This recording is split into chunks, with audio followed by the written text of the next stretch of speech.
Afternoon, शाम बखैर, शाम की चाय और मैं हूं आपके साथ डॉक्टर राफिया। आज शाम की चाय में जिन मेहमानों से मैं बात करूंगी वो मेहमान जो हैं अपनी अपनी फील्ड में बड़े स्पेशलाइज करते हैं जी, बड़े और अपनी इम्पॉर्टेंट भी हैं, दोनों बहुत इंपॉर्टेंट हैं। क्योंकि पहले जो मेहमान हमारे पास होंगे उनसे हम बात करेंगे beautification of this country, beautification of the city, beautification कैसे कैसे वो कर रहे हैं, अपनी बेसिस पे कर रहे हैं। थोड़ी सी अब उनको इधर उधर से थोड़ी सी हेल्प्स मिलना शुरू हो गई, but he started on his own and वो एग्जैक्टली कर क्या रहे हैं। और अक्सर होता है ना, हम लोग गुजर रहे होते हैं रोडों से और वो अजीब अजीब से एड्स नज़र आ रहे होते हैं, प्रेमी आपके कदमों में और महबूब आपके कदमों में और पता नहीं ये हो जाएगा और वो हो जाएगा और पता नहीं कैसे कैसे एड्स होते हैं, वो सब हमें नज़र आ रहे होते हैं। अब वो क्या करते हैं, वो एड्स हमें नज़र तो आ रहे होते हैं बट वो हमारी सिटी की ब्यूटिफिकेशन ख़राब करते हैं। मतलब एक चीज़ पहली को ख़ास नहीं लग रही थी, अब तो और बुरी लगना शुरू हो गई है उसको। और ये जो साहब हमारे पास मौजूद होंगे ये उस चीज़ को अच्छा और ख़ूबसूरत बनाते हैं, प्लांटेशन भी करते हैं, वॉल आर्ट्स भी करते हैं उसके ऊपर and doing it completely by his own. और दूसरी जो शख्सियत हमारे पास आज मौजूद होंगे वो हैं जी, वो बात करेंगे थेरेपी पे, लैंग्वेज थेरेपी पे, स्पीकिंग पावर पे। लैंग्वेज थेरेपी में हर चीज़ आ जाती है जिसमें उनकी प्रोनाउंसिएशंस भी आ जाती हैं, फिर डिफरेंट डिजीज़ आ जाते हैं जिससे लैंग्वेज थेरेपी करनी ज़रूरी हो जाती है, जिसमें कभी कभी ओल्ड एज के साथ भी ज़रूरी हो जाती है। कुछ स्ट्रोक्स ऐसे होते हैं जिसके बाद ये प्रॉब्लम्स हो जाते हैं। बच्चों में इसका काफ़ी चीज़ होती है जो वो माइलस्टोन अचीव नहीं कर पा रहे होते एट द राइट टाइम, उनके साथ लैंग्वेज थेरेपी करनी पड़ती है, स्पीच थेरेपी करनी पड़ती है। तो जी हम आज इन दोनों चीज़ों के हवाले से बात करेंगे। दोनों चीज़ें बड़ी इंपॉर्टेंट है, आप रहेंगे हमारे साथ। से मैंने आपको भी थोड़ी देर पहले बताया था कि आज हम दो डिफरेंट एस्पेक्ट्स में बात करेंगे और वो दोनों डिफरेंट एस्पेक्ट्स जो हैं वो दोनों इंपॉर्टेंट हैं, दोनों अपनी अपनी जगह पे जो हैं वो बहुत इंपॉर्टेंट है। लेकिन एक एस्पेक्ट जो है वो इम्पॉर्टेंट मेडिकली है और एक एस्पेक्ट जो है वो अब इम्पॉर्टेंट होता चला जा रहा है। खैर, हम पहले आपको मिलवाएं हम किन गेस्ट से बात कर रहे हैं। हमारे पास है जी Zuhaib Ahmed Khan, he is the chairman रंगदेव कराची फाउंडेशन। अस्सलाम वालेकुम। Welcome. How are you? I am good, what about you? I am good, I am perfectly fine. और दूसरे जो मैंने आपको मेडिकल एस्पेक्ट कहा था उस हवाले से हमारे पास जो गेस्ट है वो है जी अकबर हसन। अस्सलाम वालेकुम सर। वालेकुम अस्सलाम। कैसे हैं आप? अल्हम्दुलिल्लाह, शुक्र। अच्छा how are you doing? I am completely fine, very fine. इनके बारे में मैं आपको थोड़ा सा बताऊँ, he is a teacher, he is a language therapist, Al-Shifa medical में ही इज़ वर्किंग। सर हम अभी बिल्कुल आपसे शुरू करते हैं, लेकिन सबसे पहले मैं यहाँ पर आऊँ, ये क्या ज़रूरत क्या है प्रकाश बंगाली? ज़रूरत ये है कि कराची को अगर आप देखें तो कराची की हर दीवार पे या तो प्रकाश बंगाली या तो बाबा बंगाली, प्रेमी मान जाएगा, डॉक्टर सुल्तान और ऐसे काफ़ी सारे इश्तिहारात हैं जो कि कराची की ब्यूटिफिकेशन में एक बहुत बैड रोल प्ले कर रहे हैं। कि हर दीवार पे आपको ये दिखेगा, कोई ऐसी दीवार नहीं है जो इन्होंने छोड़ी हो, चाहे वो गवर्नमेंट हो चाहे किसी की प्राइवेट प्रॉपर्टी हो, कोई ऐसी जगह नहीं है कि जहाँ पे ये चीज़ ना हो। आपको पता है करते किस वक्त हैं? हमने पकड़ा भी इनको, मैंने भी पकड़ा है, बहुत बार पकड़ा है, पेन के डब्बे भी फेंक दिए के। 15 पे कॉल करके पकड़वा दी थी उनको भी। नहीं उनको नहीं, वैसे खुद पर्सनली पकड़ा है। तो अच्छी बात है, क्या ना हर आवाम को चाहिए इनको रोका जाए। जितना रोकेंगे तो ये नहीं करेंगे। ये दिन दिहाड़े कर रहे होते हैं, कोई रोकने वाला नहीं होता, कोई पूछने वाला नहीं होता, तो ये भी करे चले जाते हैं। लोग बोलते हैं गरीब है, पेंटर है, कर रहा है, लेकिन वो पेंटर लाखों रुपए ले रहा है जिसके लिए वो मार्केटिंग कर रहा है। क्योंकि ये बहुत बड़ी एक मार्केटिंग स्ट्रेटेजी होती है इनकी कि कम बजट के अंदर बहुत ज़्यादा मार्केटिंग ये लोग हासिल कर लेते हैं। अब इनका कुछ नहीं होता, ये सिर्फ एक जालसाज है। एक कैची लाइन उनको वहाँ लिखनी होती है और उनकी ज़िंदगी। फिर कोई भी लड़का उनको कॉल करता है, क्या मैं बोलता है क्या मैं उनको आगे से बोलते हैं 10,000 रुपये दे दो, 20,000 रुपये दे दो, वो पैसे ट्रांसफ़र करते हैं, उनकी कॉल दोबारा नहीं उठाई जाती।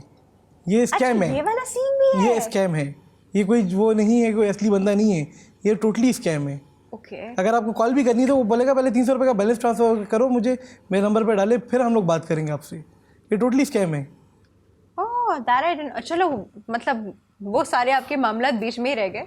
एक तो मैंने बड़ा मजे का मीम देखा था कि वो हमारे यहाँ से पाकिस्तान से कोई चांद पे गया था, वहाँ पे भी लिखा पर हमारे यहाँ ऑनेस्टली सारी ब्यूटिफिकेशन अपनी जगह पे, हर चीज़ अपनी जगह पे। ये जो हम लोग करते हैं, हम नहीं करते बल्कि लोग जो करते हैं, वॉल शॉकिंग जिसको कहा जाता है, जिसकी वजह से अजीब लगने लगती है वो जगह, बहुत ही बुरी लगने लगती है वो जगह। पूरी ब्यूटिफिकेशन, अच्छे खूबसूरत पौधे लगाए हुए हैं, बड़े सीक्वेंस से हर चीज़ काटी हुई है, बहुत अच्छा सब कुछ लग रहा है। पीछे आपको कुछ नज़र आ रहा है प्रकाश बंगाली, लो सारी ब्यूटिफिकेशन ख़राब। अब मुझे बताइए इन लोगों को पकड़ के हम 15 के हवाले कर सकते हैं कितनी देर ये तक देखें हवाले करके यही होगा, जो पेंटर है उसका थोड़ा हौसला वो ख़राब होगा कि हम लोग काम करते रहेंगे तो हमें रोज़ाना पकड़ते रहेंगे। हाँ। हमने पकड़ा भी लेकिन एक्शन नहीं हुआ। एज इन पब्लिक हम लोग एक्शन नहीं ले सकते, गवर्नमेंट ऑफिशियल्स एक्शन ले सकते हैं। क्यों आपने उनके पेंट के डब्बे कभी नहीं फेंके? पेंट के डब्बे फेंकने से क्या, उनको कोई फर्क नहीं पड़ेगा। उस वक्त तो रुक सकता है ना, रुक जाते हैं। रुक जाते हैं। मैंने उनको क्या में पुलिस के वो दी थी कस्टडी में, वो पूरे दिन वहाँ पे रहे लेकिन उनके अगेंस्ट केस फाइल नहीं हो सका क्योंकि इसके अंदर लीगल टर्म्स की वजह से नहीं हो सक रहा था। तो अभी इसके लिए लीगल टीम से हम लोग अप्रोच करा हुआ है। Shocking is actually not a crime, it's crime. Section 144 implemented है। जो पुलिस स्टेशन है उनको पता ही नहीं है कि सेक्शन 144 इम्प्लीमेंटेड है और उसका क्या नोटिफिकेशन नंबर है। वो चीज़ें पब्लिक ही नहीं की गई। तो इंटरनली ये सारी चीज़ें काफ़ी इश्यूज हैं। 2013 में हम समझ सकते हैं। 2013 में टास्क फोर्स बनाई गई थी कि हमें प्रॉपर्टी डिफेमेशन की, कि हमें अगर कोई वॉल चॉकिंग करता है किसी प्रॉपर्टी पे तो उसके खिलाफ एक्शन लेगी वो कमेटी। वो आज तक कमेटी नहीं बनी। ओके चले इंशाल्लाह one day hope for the best वाली सिचुएशन है। लेकिन आप क्या काम कर रहे हैं? आप उसके कम्प्लीटली अगेंस्ट काम कर रहे हैं, जो कि एक्चुअली में ब्यूटिफिकेशन में वो चीज़ बढ़ जाती है और खूबसूरत लगना शुरू हो जाती है। वो उस वॉल को एक नया कलर, नई शेप, कोई डिज़ाइनिंग उसके ऊपर समथिंग प्लीज़ बेसिकली 1 ईयर से ज़्यादा हो गया है। हमने लास्ट नवंबर में स्टार्ट किया था जिसमें we started with 2 volunteers artist जो थे हमारे। अच्छा, वॉलंटियर्स थे वो सब वॉलंटरली अभी काम कर रहे हैं। हमारी जितनी ऑर्गेनाइजेशन में बंदे हैं सब वॉलंटरली काम करते हैं। कोई पेड नहीं है, सब स्टूडेंट्स हैं, प्रोफेशनल्स हैं।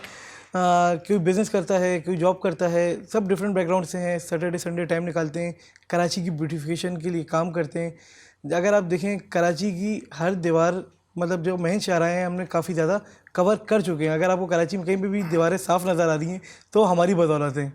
दीवारें साफ भी नजर आ रही हैं और दूसरी अच्छी चीज़ इसमें कि अगर वो उस जगह को वो बहुत ज़्यादा साफ नहीं कर सकते तो कुछ खूबसूरत सा बना हुआ है उसके ऊपर। बेसिकली क्या है, आर्टिस्ट को हमने एक प्लेटफॉर्म भी दिया कि वो अपना आर्ट ला के क्या है कराची के शहरियों को दिखाएं।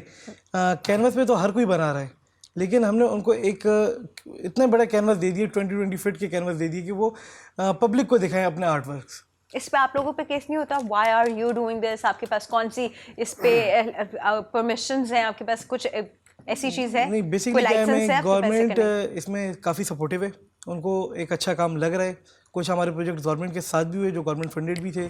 तो गवर्नमेंट नो डाउट सपोर्ट कर रही है इस चीज़ को, क्या हमें तरजीह देती है कि कराची साफ़ होना चाहिए। लेकिन कुछ जो निचले तबके के, उस पर तो आप पूरी वॉल साफ कर देना, दैट इज़ वन थिंग। एक चीज़ होता है वॉल के ऊपर फिर ड्रॉ करना, उसकी परमिशन की बात नहीं, उसकी परमिशन बेसिकली हम लोग जो भी क्या में डिप्टी कमिश्नर्स होते हैं उस डिस्ट्रिक्ट के, उनसे हम लोग परमिशन ले लेते हैं। लेकिन वो परमिशन इतना कोई इशू नहीं है।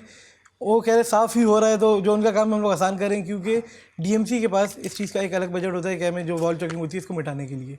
तो उनका काम भी हम इजी कर रहे होते हैं खुद मिटाकर। सर आपका एग्जैक्टली रोल क्या होता है और कौन लोग होते हैं जो आपके पेशेंट्स होते हैं? जी ये तो काफ़ी लॉन्ग रेंज है स्पीच पैथोलॉजी जो है। इसमें बेबीज़ भी होते हैं, इसमें एडल्ट्स भी होते हैं। ओके। इन कुछ लाइक बेबीज़ माइलस्टोन लैक कर रहे होते हैं बाय बर्थ, इनमें कुछ न्यूरोलॉजिकल प्रॉब्लम्स होते हैं और उससे ऑरल मोटर प्रॉब्लम्स होते हैं, यानी बोलने में दिक्कत होती है, ज़बान में लुकनत होती है, या सॉफ्ट पैलेट, हार्ड पैलेट, जो आपके ऑरल मोटर ऑर्गन्स होते हैं राइट, उनमें के प्रॉब्लम्स होते हैं। तो इनिशियली तो पेरेंट्स को नहीं अंदाज़ा होता है कि इसके बच्चे में ये चीज़ है या कोई चीज़ लैक कर रहा है। 3-4 साल तक तो वैसे इग्नोर करते हैं ना, इट्स ओके, बच्चा है बच्चा है, इट्स ओके। तो नॉर्मली जब 2 इयर्स को बच्चा पहुंचता है टॉडलर, तो जैसे वो रिस्पांस देता है पेरेंट्स को, जैसे आप लाफ कर रही हैं, जेस्चर दे रही हैं, बाय बाय वेव कर रही हैं, तो उसको रिस्पांस देना चाहिए। अगर नॉर्मल बच्चा है तो रिस्पांस देता है, बैबलिंग करता है। अच्छा, ये भी लैंग्वेज थेरेपी में आता है, इसका रिस्पांस देना? जी रिस्पांस देना। ओके।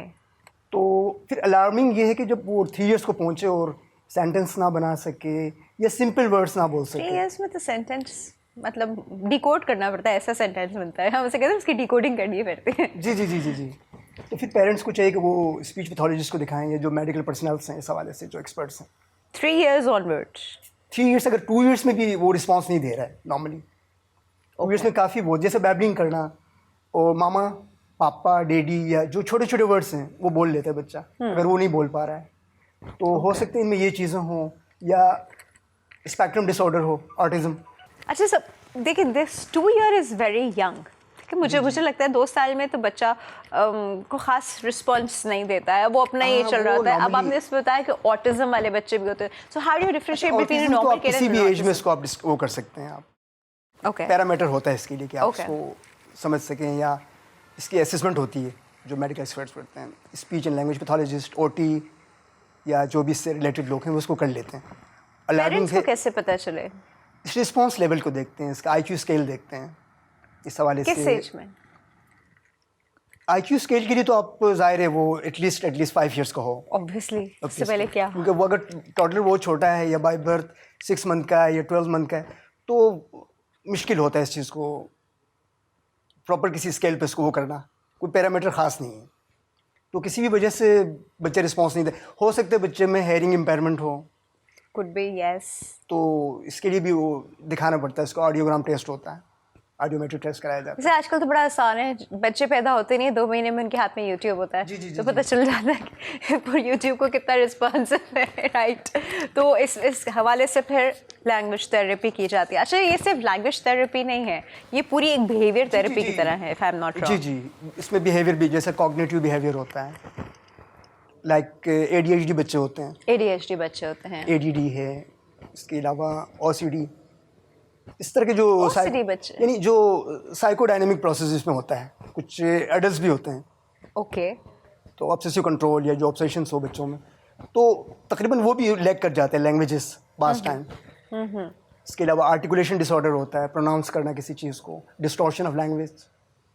ओके, जी नहीं हाँ। तो जैसे वो आपने तो उनके स्किल्स में आएगा, वो उसमें तो नहीं आएगा अगर वो वो तो स्किल्स में आता है। जी, प्रोनाउंसिएशन, ये लेटर स्किल्स जो हैं इसके बच्चे के। अच्छा, ये भी इसी चीज़ में आता है। अच्छा सर, फिर मुझे बताइए कि फिर अडल्ट्स का मैंने आपको आपने पूछा था शायद कि जैसे एफेजिया है, जो आपका रिसेप्टिव लैंग्वेज डिसऑर्डर है, स्ट्रोक होता है, ब्रेन स्ट्रोक आपको, या कोई भी न्यूरोलॉजिकल डिसऑर्डर है, स्ट्रोक है, ब्रेन डैमेज वगैरह है, तो इसमें आपके जो ब्रेन के फ्रंटल लोब है, आपके दिमाग का जो फ्रंटल लोब या जो ब्रोकास का एरिया कहलाता है, स्पीच कॉर्टेक्स या स्पीच मोटर्स जहाँ से हम वो करते हैं, तो वहाँ पे भी कोई प्रॉब्लम हो, जैसे स्ट्रोक आपके ब्रोकास के एरिया में, यानी जो स्पीच प्रोडक्शन जहाँ से होती है वहाँ अगर इफेक्ट कर जाए, स्पीच कैसी स्लर होना शुरू हो जाती है, क्या डिफरेंट होता है। देखें अब आपकी जो डिसेबिलिटी किस हद तक है, कितना इम्पैक्ट हुआ इस पे आपके ब्रेन पे, माइल्ड है या सीवियर है, इस पर डिपेंड कर होता है।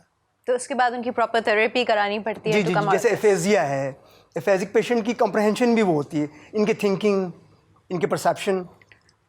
अच्छा, जी, क्योंकि आपके जो न्यूरॉन्स होते हैं सेंट्रल नर्वस सिस्टम में, उनकी कोऑर्डिनेशन नहीं होती है the rest of the body के साथ। अच्छा, फिर एक काम करते हैं कि इससे पहले कि मैं इनसे बड़ा वाला सवाल पूछूं जिसका बहुत लेंदी आंसर मैं एक्सपेक्ट करूंगी, एक छोटा सा ब्रेक ले लेते हैं। लेकिन आप लोगों ने क्या करना है, हमारे सोशल मीडिया के forums which is Facebook, Instagram handle और यूट्यूब चैनल, उसको जाके फॉलो, लाइक, सब्सक्राइब कीजिए और हमारे साथ रहिए। अब हम ये भी बात कर रहे हैं साथ साथ कि हम दीवारों को खूबसूरत बना रहे हैं या उनको बिल्कुल क्लीन कर देते हैं या खूबसूरत बना। अच्छा, the point is not just clean करना, वो जो दीवार गंदी होती है उसके आसपास कचरे का भी ढेर होता है। ज़ोहेब, उसका क्या करते हैं आप लोग? बेसिकली क्या में जो कचरा होता है वहाँ पे हम डीएमसी की मदद लेते हैं उसमें। अगर डीएमसी अवेलेबल नहीं हो तो फिर हम लोग खुद ही प्राइवेटली हायर करते हैं जो क्या में जो कचरा साफ़ करने वाले हैं, और जगह पहले साफ़ किया जाता है, क्योंकि हमारे साथ मोस्टली जो है टीनेजर्स काम कर रहे हैं, तो कचरे में खड़े होकर तो कोई भी काम नहीं करेगा। ऑब्वियसली और एक जगह को आप ब्यूटीफाई कर रहे हैं तो कचरा तो एनीवे वहाँ से हटना है ना, वहाँ से हटना है। लाइक इसके अलावा अगर वहाँ पे फुटपाथ वगैरह बनना है या वहाँ पे स्ट्रीट लाइट्स लगनी है तो इसमें हम लोग गवर्नमेंट की हेल्प लेते हैं। गवर्नमेंट आपकी कैसे हेल्प करती है? लाइक हम लोग सिर्फ उनको क्या में एक एप्लीकेशन लिख देते हैं कि यहाँ पे इस चीज़ की नीड है और वो उस चीज़ को फुलफिल कर देते हैं। वो आपको परमिशन कैसे मतलब देते हैं, तो रिटन परमिशन? लाइक अगर हमने उनको एक परमिशन अपनी ली हुई है कि हम लोग यहाँ पे वॉल आर्ट कर रहे हैं, इन केस अगर यहाँ पे हमें लाइटिंग की ज़रूरत पड़ती है या यहाँ पे फुटपाथ वगैरह बनवाना है, कुछ बनवाना है, तो उसकी भी हम लोग एक एप्लीकेशन दे सकते हैं उनको कि यहाँ पे ये काम करवाना है, और वो काम करवा देते हैं। Why do you need to pinpoint that? Government खुद क्यों नहीं देख रही होती? इसका तो पूरा कराची बनाने की ज़रूरत है, लेकिन जहाँ पे हम लोग पिन पॉइंट करते हैं वहाँ पे बन आपकी जाता है। बात क्यों सुन लेते हैं, हमारी बात क्यों नहीं सुनते? आप लिखे सबकी सुनते हैं, है ना? ये भी सोच में कहीं सबकी सुनते हैं। अगर ये कोई कहता है कि नहीं सुनते तो ये गलत है। नहीं, अगर आप इन रिटर्न एप्लीकेशन दे, अगर नहीं सुने आप उससे हायर अथॉरिटी को वो एप्लीकेशन दे सकती है कि मैंने इस डेट को सबमिट करवाई थी, मेरे एक्शन इस पर एक्शन नहीं हुआ, वहाँ से हो जाएगा आपका काम। भाई I think it's all about good connections. By law को भी क्या है फॉलो करके और गुड कनेक्शंस और एक बात करने का तरीक़ाकार और एक हम लोग कराची की ब्यूटिफिकेशन के लिए वर्क कर रहे हैं. जब एक जगह साफ़ कर रहे हैं हम लोग वहाँ पे अपनी एफर्ट्स लगा रहे हैं तो गवर्नमेंट भी वहाँ पे अपनी एफर्ट्स लगाए तो वो लगाते हैं. फिर ऑब्वियसली ज़रूरी है बिकॉज देखिए आप लोग प्रॉबेबली करके चले जाएंगे फिर उस जगह को मेंटेन भी तो होना है. लाइक इसको भी हम लोग कैमरे नज़र में रखते हैं. कोई हमारी दीवारों के ऊपर कोई ख़राब कर देता है उसको भी हम दोबारा सही कर रहे होते हैं. कोई बैनर्स लगा देते हैं, कोई Must be frustrating. Wall choking कर देते हैं. फ्रस्ट्रेटिंग तो है. लाइक अगर मैं बात करूँ तो मज़ार कायद के ऊपर ही कायद आज़म की पिक्चर के ऊपर वॉल चॉकिंग करके चले गए. नो नो नो तो सीरियसली. क्या कह सकते हैं आवाम को कि क्या सोच के करते हैं. पाकिस्तान का झंडा था उसके ऊपर लिख दिया गया परफ्यूम चौक. ये कौन है परफ्यूम ये परफ्यूम चौक जौहर में कोई परफ्यूम चौक है वहाँ से लोग करवा रहे होते हैं. कोई बैकग्राउंड नहीं है, कुछ नहीं, हर जगह पे परफ्यूम चौक लिखा हुआ है. किसी को पता नहीं कि वो मार्केटिंग किसके लिए हो रही है ना. ना कुछ समझ आती भी है समझ नहीं आया. उसका बैकग्राउंड कुछ नहीं है. लेकिन आज तक नहीं समझ रहा कि आज तक है नहीं क्या समझ आया ये चौक क्या है कहाँ है परफ्यूम और chalk. As it is. Right. अच्छा अब मुझे एक और बात ये बताइए कि इसमें देखिए वो जगह वो दीवार कहीं ना कहीं तो बिलोंग करती होगी. अगर वो किसी के घर की है या किसी बिल्डिंग की है, किसी अपार्टमेंट उसकी है, तो वो लोग आपके साथ फिर कोऑपरेट करते हैं इन चीज़ों में. एज इन गवर्नमेंट अगर कोई प्रॉपर्टी होती है तो हम लोग क्या है गवर्नमेंट से परमिशन ले लेते हैं. अगर किसी की प्राइवेट प्रॉपर्टी होती है हम पहले उस बिल्डिंग से जो घर के मालिक हैं उनसे परमिशन ले लेते हैं कि हम ये उनकी भी जगह यूनियन होती है, एसोसिएशन जी ये जगह आपकी बाहर ख़राब हुई हुई है, हम इसको साफ़ कर रहे हैं. इसमें भी गवर्नमेंट से भी परमिशन लेनी पड़ती है और बिल्डिंग से भी लेनी पड़ती है. इन तो सब दोनों चीज़ों तरफ से की लेते हैं. फंडिंग कौन करता है? बेसिकली जो फंडिंग है इन स्टार्ट टोटली मैं कर रहा था. फिर उसके बाद कुछ कंपनीज ने और गवर्नमेंट ने प्रोजेक्ट्स मिलके करे. अभी भी कुछ प्रोजेक्ट्स कंपनीज गवर्नमेंट और हम मिलके ही कर रहे होते हैं. कोई पेंट कंपनियां नहीं आपको स्पॉन्सर करती हैं? पेंट कंपनीज भी स्पॉन्सर करती कोने हैं में आप उनका पेंट लेकिन का नाम भी लिख दें. हाँ. लेकिन वो फिर पेंट कंपनीज जो हैं वो बहुत ज़्यादा मार्केटिंग मांगती हैं. लेकिन हम इतने ज़्यादा लोगों obviously. लगाते नहीं हैं. हम एक स्टार्ट में लगा देते हैं, एक एंड में लगा देते हैं 50,000 स्क्वायर फीट एरियाज़ में. वो इसके अंदर 50,000 लोगोज मांग लें तो हम लोग वो चीज़ नहीं करते कि हम लोग अगर एक चीज़ की मार्केटिंग ख़त्म करें बाबा बंगाली की तो क्या में दोबारा हम लोग किसी कंपनी की मार्केटिंग दे तो वो भी फ़ायदा नहीं हुआ. What's the point? But you're making a beautiful thing out there. वहाँ पे एक छोटा सा कहीं कोना निकाल के उनका नाम लिखते हैं. कोने पे मानते नहीं है ना. हाँ कोने कोने पे पे मानते नहीं है. ये भी तो है. वो कहेंगे सेंटर में लिखो और कोने पे पेंटिंग बना लो अपनी. पेंटिंग सेंटर में कर लो, बाकी सारी जगह मार्केटिंग कर दो. अच्छा तो मतलब the good thing is people have started helping you out. कुछ अच्छी ऑर्गेनाइजेशंस हैं, लोग हैं, दे हैव स्टार्टेड. सबसे मुश्किल चीज़ जो मुझे इस सारे प्रोसेस में लगती है ना वो होता है लोगों को दोबारा वहाँ कचरा फेंकने से रोकना. ये आपके बिल्कुल हाथ में नहीं होता. पता ही आप लोगों ने रात भर काम किया, सुबह सबकी मासियों ने घर साफ किया और आके थैलियाँ वहीं फेंकी और निकल गए. हमने आज तक जो कचरा कुंडी है वो क्या मैं उसको साफ करा है वहाँ पे दोबारा कचरा नहीं आया. या तो हमने क्या उसको करते हैं आप लोग? पेंटिंग करते थे, साफ करते थे उस जगह को. खुद लोगों का दिल नहीं चाहता उस जगह पे फेंकने के लिए. अगर कहीं पे हम लोग क्या में दूसरी अल्टरनेटिव स्पेस ना दे सकें तो हम वहाँ पे अगर वो चीज़ ज़्यादा बड़ी है तो उसको 10% पे महदूद करके बाकी जगह पे ब्यूटिफिकेशन कर देते हैं. ये तो हमने अभी अपर लेवल के जो एरियाज़ हैं उनमें करा है. जो क्या में लोअर एरियाज़ है हमारे कराची के, अगर वहाँ पे ये चीज़ हम ट्राई करेंगे, अगर नहीं हुआ तो फिर आप लोगों को पता है कि इसका हल यही है कुरानी आयत वगैरह लिख दिए जाए तो वहाँ पे नहीं होगा. हाँ ये भी है. ये क्या है पब्लिक के साथ माइंड वैसे सेट जो के साथ खेलना प्रॉपर्टी चाहिए. लेनी होती है वहाँ पे मस्जिद बना देते हैं. वहाँ पे माइंड सेट के साथ लोगों को खेलना पड़ता है. लिखा होगा वो डर के नहीं फेंकेंगे. हाँ, डर एक होना चाहिए लोगों के अंदर. ऐसा भी है. तो इस तरह की प्लान आउट हमने चीज़ें करी हुई हैं. इंशाल्लाह नेक्स्ट मंथ के अंदर ये काफ़ी ज़्यादा तरीके से इम्प्लीमेंट अच्छा होती है. ब्यूटिफिकेशन में सिर्फ एक वॉल आर्ट आप लोग करते हैं या फिर कुछ प्लांटेशन रिलेटेड भी करते हैं? हाँ बेसिकली हम लोग प्लांटेशन भी करते हैं और वॉल आर्ट भी करते हैं. अब जहाँ पे प्लांटेशन की नीड होती है हम लोग वहाँ पे कर रहे होते हैं. अभी हमारा गो ग्रीन प्रोजेक्ट है जिसमें हम लोग प्लांटेशन अभी नेक्स्ट मंथ से स्टार्ट कर देंगे. बाहर का मौसम आने वाला है. अच्छा. तो उसमें ये होगा कि हम लोग ट्रैफिक सिग्नल्स के ऊपर लगा रहे हैं कि जो बाइक्स वगैरह वहाँ पे खड़ी होती गाड़ियाँ खड़ी होती हैं उनको धूप ना लगे. क्योंकि अगर there's something about I forgot the name of that forest. उसको फॉरेस्ट कहते हैं. Urban forest. Yes exactly. तो उसका भी कुछ ऐसा सिनेरियो है कि उसको वर्टिकल करके कुछ इस तरह लगाते हैं, इतने एरिया में इतने सारे प्लांट्स लगा देते हैं फॉर द ऑक्सीजन से. अर्बन फॉरेस्ट जो होता है वो कंजेस्टेड एक फॉरेस्ट के लिए होता है. एक लाइक सिटी की ऑक्सीजन क्या है लाइक आपके लंग्स होते हैं. सिटी के लंग्स होते हैं वो। लाइक अभी कराची में नहीं अर्बन फॉरेस्ट तो आपने जो जगह बताई मुझे वो this is actually a procedure जो कि दुनिया में फॉलो होता है। मियावाकी प्रोसीजर क्या कहते हैं इसे, और अर्बन फॉरेस्ट भी इसको किया जाता है। मियावाकी जापानीज वर्ड है और अर्बन फॉरेस्ट इंग्लिश वर्ड है, तो दोनों सिमिलर चीज़ है। अर्बन फॉरेस्ट जो हमारा क्या है, यहाँ पे हिल पार्क में भी बने हुए, यहाँ पे भी है क्या है, मैं सीवी की साइड पे भी है, काफ़ी सारी जगहों पे बने हुए, एनईडी यूनिवर्सिटी वगैरह इस तरह की काफ़ी जगहों पे बने हुए हैं। लेकिन जो हम लोग प्लांटेशन करना चाह रहे हैं वो हम लोग रोड्स के ऊपर करना चाह रहे हैं, ताकि जो कम्यूट कर रहे हैं वो जब ट्रैफिक में सिग्नल में खड़े होते हैं तो उनको सिग्नल तोड़ने की जरूरत ना पड़े गर्मी की वजह से, उनको एक छाँव मिले, वहाँ पे छाँव मिले उनको वहाँ पर, और थोड़ा सा पोल्यूशन भी कम हो, नॉइस पोल्यूशन भी कम हो, और वैसे भी स्मोक पोल्यूशन भी कम हो, और एक शेड भी वहाँ पर आ जाए। Everybody wants that. That's a very nice thing. कोई जो बच्चे इस वक्त आपको देख रहे हैं, आर्टिस्ट जो लोग इस वक्त they want to be a part of your group, तो वो कैसे हो सकते हैं? rangdekarachi.org पे विजिट करें, रजिस्ट्रेशन की सारी चीज़ें वहाँ पे मौजूद है, आप डायरेक्टली रजिस्टर कर सकते हैं, हमारा ऑनलाइन है। अच्छा, मैंने कुछ इंटरनेशनली कुछ वॉल्स पे इस तरह आर्ट देखे, जैसे 3D आर्ट होता है, एक ट्री का ट्रंक था उसको कंटिन्यू करके उन्होंने पूरा ट्री बना दिया। That is actually looking like the original one, but it's not, वो ट्री पे बना हुआ है।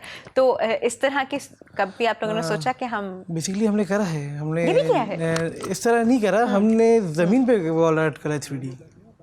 ज़मीन पे वॉल आर्ट किया है? हम पिक्चर्स शेयर करेंगे। रोड आर्ट फुटपाथ पे हमने करा है उसको 3D उसमें, like we will share the pictures, देख सकेंगे लोग। ओके, हमारे सोशल मीडिया पे चेक कर सकते हैं। इंटरेस्टिंग। अच्छा, सर थोड़ी सी हम आपकी लैंग्वेज थेरेपी की तरफ आते हैं।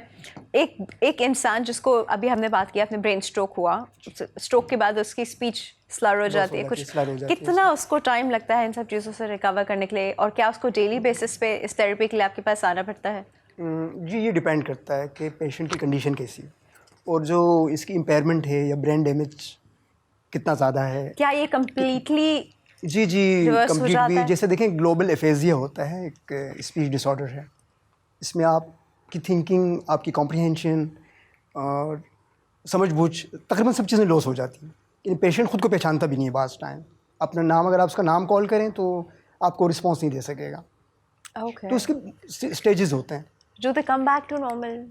जी हो जाता है। हाँ, इट टेक्स टाइम, लेकिन नॉर्मल हो जाता है। Thank God. इसके लिए आप क्या करते हैं इसके लिए? देखिए, इसके लिए एक तो ये कि इन्वायरमेंट बताएं, पेशेंट का देखें, इन्वायरमेंट का काफ़ी एक इशू वो है, इम्पैक्ट है, या जो एक वाइटल इम्पोर्टेंस है वो आपके घर का माहौल है। क्या पेशेंट पर लैंग्वेज में उस पेशेंट का कैसे वापस उसे इम्प्रूव करेंगे? आई am not talking about a kid के लिए तो शायद आपको पता नहीं क्या करना पड़ता है, उस पेशेंट के लिए क्या करेंगे? देखिए, आप इसको प्रैक्टिस कराएंगे? जी, इसकी स्पीच की थेरेपी होती है, इसकी प्रैक्टिस होती है। ओके। जैसे वर्ड्स की मॉडलिंग होती है कि आप इसको, जैसे I am talking to you, मैं कोई साउंड प्रोड्यूस कर रहा हूँ और आप मुझे कॉपी कर रही हैं, और इस तरह आपको वो पैरेलल प्लेइंग कहते हैं। जैसे दो बंदे बैठ के आपस में टॉक करते हैं, वो आपको कॉपी करने की कोशिश करते हैं। इसको हम फ्लैश कार्ड दिखाते हैं पेशेंट को, अगर एफेजिक पेशेंट है, ताकि इसकी मेमोरी दोबारा रिकॉल करें। और इसके अलावा भी काफ़ी चीज़ें हैं, जैसे इनके ऑरल मोटर ऑर्गन्स हैं, इनका मसाज कैसा मतलब? स्पीच ऑर्गन्स में जैसे देखें, आपके टंग, जॉ, पैलेट्स होते हैं आपके, सॉफ्ट पैलेट, हार्ड पैलेट, इनके मसाजेस होते हैं? जी, इनको आपने एक्टिवेट करना होता है। मसाज तो इन सेंस कि आपने इनको एक्टिवेट करना तो दोबारा। कोई लेजर होती है इस चीज़ के लिए? नहीं, आप मैनुअल भी कर सकते हैं, आप मशीन के थ्रू भी कर सकते हैं। कैसे एक्टिवेट करते हैं? लाइक देखें, जैसे ज़बान जो है वो, इसके मसल्स काम नहीं कर रहे हैं या कोऑर्डिनेशन नहीं है, न्यूरॉन्स, मोटर न्यूरॉन्स हो मसल्स के दरमियान, तो आप बाकायदे स्पीच के थ्रू उसको वो करा सकते हैं दोबारा एक्टिवेट। मतलब हम कंटिन्यूअसली स्टिमुलाई भेज रहे हैं इसको, वहाँ पे न्यूरॉन अपने आप को रीजनरेट, वो रिफ्लेक्सेस दोबारा जनरेट होने शुरू हो जाते हैं। अच्छा, लेकिन इसके लिए इसको कंटिन्यूअसली स्टिमुलाई भेजना इंपॉर्टेंट है। स्टिमुलाई भेजना होता है आपको, ताकि इसके रिफ्लेक्सेस दोबारा, they don't give up on that. मतलब आप लोग जो है, अगर वो कुछ प्रोनाउंस नहीं कर सक रहा है या फिर होता है स्पीच ही पूरी स्लर हो जाती है, तो आप कंटिन्यूअस स्टिमुलाई भेजते हैं उसका, दैट इज कंटिन्यूअसली उनसे प्रैक्टिस कराते हैं, सो दैट उनके रीजनरेट हो जाए जो चीज़ें पैरालाइज हो चुकी हैं या डीजनरेट जो मसल्स हैं, वो दोबारा रीजनरेट होना स्टार्ट हो जाते हैं। उनकी एक अल्टरनेटिव वर्किंग शुरू होती है। नहीं, बट इसके लिए भी प्रॉब्ली कोई एज होगी ना जिसमें वो करते होंगे। इसके बाद देखें, अगर पॉइंट के बाद देयर इज नो रीजनरेशन, जितना पेशेंट यंग एज का है तो उसकी रिकवरी इतनी ही जल्दी होती है, क्योंकि नॉर्मली 50s के बाद तो ब्रेन डेवलपमेंट रुक जाती है या रिवर्स हो जाती है या स्लो हो जाती है, तो वहाँ थोड़ी बहुत डिफ़िकल्टीज आ जाती हैं, लेकिन रिकवरी होती है। तो बास पेशेंट की रिकवरी स्लो है और बास की थोड़ी फास्ट हो जाती है। चले, it's according to the age as well. जी जी, age ठीक है। काफ़ी अच्छा, अब very important question, what do you have in mind? आगे इसको क्या करना है, कहाँ तक लेके जाना है? और कोऑपरेशन, चले अच्छी बात है आपको लोगों की मिल रही है, बट इसी कोऑपरेशन को यूटिलाइज करते हुए गवर्नमेंट की भी बड़ी बात है, पता नहीं आपको मिल रही है, तो कैसे आप इसको आगे लेके जाएंगे और क्या करने का इरादा है नेक्स्ट? इंशाल्लाह इस ईयर का हमारा ये प्लान है कि कराची के जितने अंडरपासेस और ब्रिजेस हैं, उन मेन शाहराएँ हैं, उनको कवर कर लिया जाए। ये लियाकताबाद के अंडरपासेस देखे हैं जी आपने? देखे हैं, इस मैंने पूरा कराची की एक एक गली रोड्स देख चुके हैं, और इंशाल्लाह जितने मेन रोड्स एक हैं वो तीन तलवार वाले को वो सब वहीं लगे रहते हैं, ये आके तो देखिए, देखे जरा इस बेचारे हमने को। स्टार्ट किया था तो बोर्ड बेसन से किया था, नेक्स्ट तीन तलवार भी करा, लेकिन उसके बाद हम लोग डायरेक्टली बारादरी पार्क FB एरिया चले गए, फिर नाजमाबाद करा, फिर हम लोग हब तक गए। हमने हब में भी एक लाइब्रेरी बनाई है गदूर में। लाइब्रेरी बनाई? लाइब्रेरी को पेंट किया, लाइब्रेरी वहाँ की कम्युनिटी ने बनाई थी, हमने उसको पेंट किया था। ओके। ठीक है, तो इसके अलावा पुलिस गार्डन हेडक्वार्टर्स के अलावा काफ़ी लोकेशंस हैं जो दूर दूर हैं, हमने वहाँ भी करा। लाइक वी आर नॉट कि किसी एक एरिया में करें, हम कराची के हर डिस्ट्रिक्ट में काम कर रहे हैं। स्ट्रीट लाइट्स का क्या करते हैं? स्ट्रीट लाइट्स का ये है कि गवर्नमेंट लगाती है, उनका काम है लगाना, वो लगाएंगे। हम लोग उनको सिर्फ कैमरे की एप्लीकेशन दे देते हैं, उनको कह देते हैं, वो उस चीज़ को इम्प्लीमेंट कर देते हैं। Why don't they go towards the solar one? कुछ एरियाज में मैंने देखी है मैंने सोलर, कुछ areas में मैंने भी देखी है। लेकिन बहुत ही कुछ एरियाज में। मैंने भी कुछ एरियाज में देखी है, लेकिन वो इतनी स्टेबल नहीं है कि लाइक अगर आप उसको देखेंगे जहाँ पे 1 साल 2 साल पहले लगी हैं, वो उतनी कैपेसिटी में काम नहीं कर रही हैं। LED लाइट्स हैं, उनकी लाइट्स स्लो हो गई हैं, क्योंकि वो कॉस्ट में भी काफ़ी ज़्यादा हैं। Like But just to save electricity and 10 times ज़्यादा कॉस्ट में एक चीज़ है, और उस चीज़ को लगा दिया जाए तो इससे अच्छा इलेक्ट्रिसिटी की कॉस्ट है, क्योंकि उसके लिए तो बजट पहले से ही है गवर्नमेंट के पास स्ट्रीट लाइट्स की में जो बिल्स हैं उनको पे करने के लिए। the good part is they do it, the sad part is आपको उनको जाके पोक करना होगा। वो करना पड़ेगा, आपको बार बार बोलना पड़ेगा, आपने ये करना है, आपने ये करना है, आपको पीछे पड़ना पड़ेगा, फिर ही काम होता है। डायरेक्टली वो भी आपकी बात ऐसे ही नहीं कि बस आपने बोल दिया और वो काम हो जाए, आपको पीछे पड़ना पड़ता है। आप कैसे पीछे पड़ गए सब चीज़ें छोड़ छाड़ के अपनी ज़िंदगी में? What else do you do with that? बात की जाए तो लाइक कोविड से पहले तो मैं सोशल वर्क में था, लेकिन इतना ज़्यादा नहीं था। आफ्टर कोविड के जो क्या What kind of social work were you doing? basically I was a youth activist, but youth on social media and everything like that. But after COVID, we did in pandemic we provided PP kits, N95 masks, ration, rents and many more things. So इसी तरह करते करते जब Covid and हुआ तो वही cases जो इनको हमने रेंट और फूड वगैरह प्रोवाइड करे थे, उनकी बार बार कॉल्स आ रही कि हमें दोबारा प्रोवाइड किया जाए। तो मैंने कहा वेलफेयर वर्क के अंदर वही बंदे आपके ऊपर डिपेंडेंट हो जाते हैं, डिपेंडेंट हो जाते हैं। तो मैंने ये सोचा पर कि वो एक अप्रोच है ना कि हम उन्हें मछली पकड़ना सिखाते हैं, तो आप लोग डायरेक्टली मछली फ्राई करके दे देते हैं। जब उनको मिल रहा है तो वो बार बार हमें अप्रोच कर रहे थे, तो हमने ये सोचा कि वेलफेयर को साइड पे करके कराची के लिए कुछ किया जाए, कराची की ब्यूटिफिकेशन के लिए कुछ किया जाए। तब मैंने ये Rang De Karachi as an project start किया था कि सिर्फ 1-2 दीवारें करनी हैं। लेकिन जब मैंने पहली एक दीवार करी तो उसके बाद मेरे पास 500 रिक्वेस्ट आई कि हम ज्वाइन करना चाहते हैं। ओह सो स्वीट। तो पहली दीवार आपने खुद की थी? 2 आर्टिस्ट थे, उनको मैंने अप्रोच करा, उनको लेकर आए, उनसे करवाया। ग्राफिटी आर्टिस्ट हैं काफ़ी पाकिस्तान के मशहूर, राफे और नील, तो उन्होंने काफ़ी अच्छा किया, मैं वो रिस्पांस आया। फिर यूनिवर्सिटीज़ वगैरह ने कोलैबोरेट करा। इस वक्त हमारे 2000 से ज़्यादा मेंबर्स हैं। ओके। इंशाल्लाह अभी क्या मैं इस ईयर के अंदर हमने इसको 10 टाइम्स बढ़ा देना है, क्योंकि हमने पूरे कराची के अंदर काम करना है। इंशाल्लाह इंशाल्लाह, और ये चीज़ अगर ऐसे बढ़ती चली गई इंशाल्लाह तो बाहर भी निकलेंगे, थट्टा साइड पे भी जाएंगे, पूरे हमने पाकिस्तान में करना है। फिर क्या पूरे हमें- पाकिस्तान में करना लेकिन है, अगर आप- अनस्टॉपेबल है। हाँ, लेकिन अगर आप देखा जाए तो पूरे पाकिस्तान में इतनी वॉल चौकिंग नहीं है जितनी कराची में। अभी वो उन्होंने वहाँ पे एक नॉर्थर्न एरियाज में एक उस पे की है, but that was very beautiful. I saw the kids doing it. इंशाल्लाह हमारा प्लान है कि हाँ। हमने तो अप्रैल के बाद जाना है नॉर्दर्न एरियाज में, और हम लोग पूरे कराची से लेके नॉर्दर्न एरिया तक हाँ, वो कोई कवर करते हुए जाएंगे। हुंजा का हाईवे था और उसके अंदर एक ब्रिज था, एक्चुअली मेरे वो एक टनल थी, टनल के शुरू में उन्होंने पेंट किया था। उस वक्त मैं वहाँ पे ट्रैवल भी कर रही थी, तो मेरा उनसे वो एक यूनिवर्सिटी के स्टूडेंट्स थे जो यहाँ से एक ग्रुप बना के वहाँ गए थे गवर्नमेंट की एक स्कीम पे, और उन्होंने पूरा टनल जो है उसको बड़ा ब्यूटिफाई कर दिया ऐसी चीज़। पाकिस्तान को क्या मैं लाइक अगर हम लोग जितनी फर्स्ट वर्ल्ड कंट्रीज देखें, आर्ट को काफ़ी सपोर्ट किया जाता है। हर वहाँ पे स्ट्रीट आर्ट्स भी हैं, टनल्स पे भी हैं, लोगों को ग्राफिटी स्पेसेस दी हुई हैं वहाँ पे जो कर सकते हैं। लेकिन पाकिस्तान में आर्टिस्ट को वो सपोर्ट नहीं दी जाती।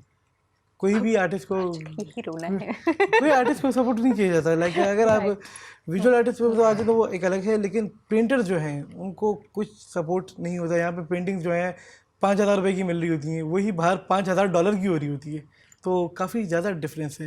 लेकिन अब लोगों के अंदर एक शऊर आ रहा है, लोग कंपनीज के अंदर भी करा रहे हैं, अपने ऑफिस में भी वॉल आर्ट करवा रहे हैं, एज इन मार्केटिंग भी क्या है, रोड्स पे भी करवा रहे हैं। तो काफ़ी सारी चीज़ें बदल रही हैं अब।